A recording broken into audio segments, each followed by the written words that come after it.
I mean, look at that. It is really delicious. Today we're going back to my friend, The Joy of Cooking. We're making this cornmeal flaky pastry dough. I'm also going to be making it with my friend Bob, rest in peace, and his 1-to-1 gluten-free baking flour. And I used to make it with just regular flour until I got sick about 3 years ago, and then learned that I am allergic to wheat, and probably have been my whole life, even though I've been eating wheat my whole life and enjoying it at the time, but then never really knowing why I felt so crummy all the time. So the recipe technically calls for maybe about 40% cornmeal. I do half and half. I do 1.25 cups of the cornmeal, and then 1.25 cups of the gluten-free flour for 2.5 cups flour total. Then the recipe calls for a bit of sugar, a bit of salt, and then a bunch of butter, 2 whole sticks of butter that then you're supposed to cut into the dough until it becomes these nice beads. And I just do my own thing with the whisk. I just stab and stab and stab until I get nice small pieces. Like magic, now we have about all these pea-sized pieces of butter in my flour, and my biceps got a nice workout from stabbing them all. 1/3 cup of ice water. And whatever you do, don't put in a full cup, because then it ruins your dough, which I did one time, which was tragic. That's a lot of butter. That's 2 sticks of butter to waste.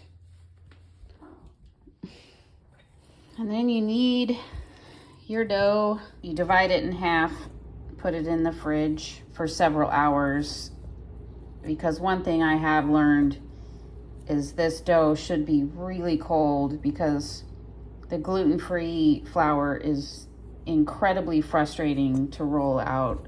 So it really needs to be as cold as possible. So while the dough is chilling, quite literally, I'm going to talk about a thing that my parents used when I was a kid. And it's just this crazy pot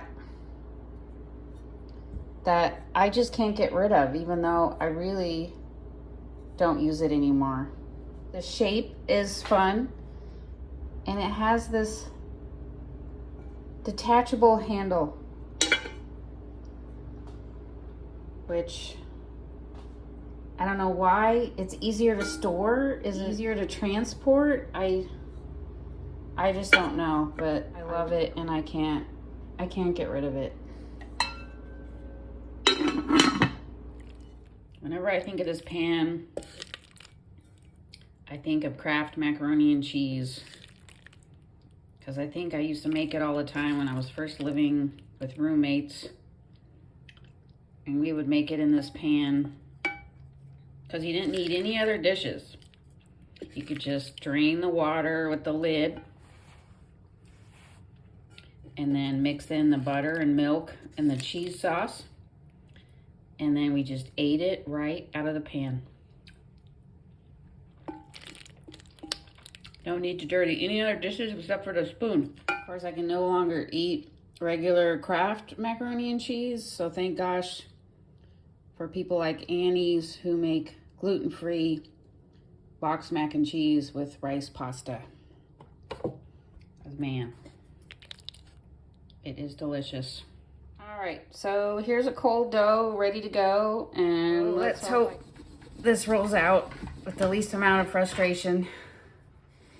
And to be honest, before I found this recipe in The Joy of Cooking, I did not know what a galette was. But I started making them because I wanted to make an apple pie for my husband. But I just was really too lazy and too intimidated to make 2 crusts, because that just didn't go well for me.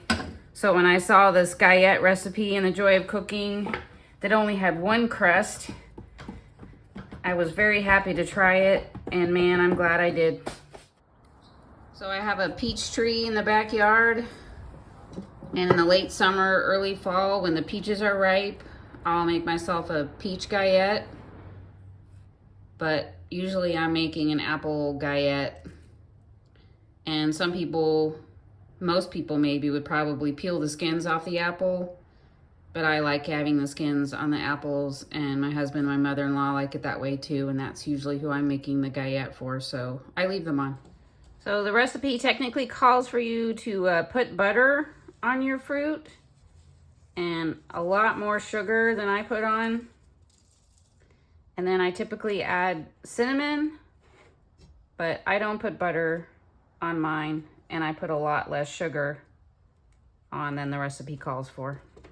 And again, your gluten-free mix here won't be that easy to fold. It'll kind of fall apart as you're folding it, but I guarantee it still tastes good.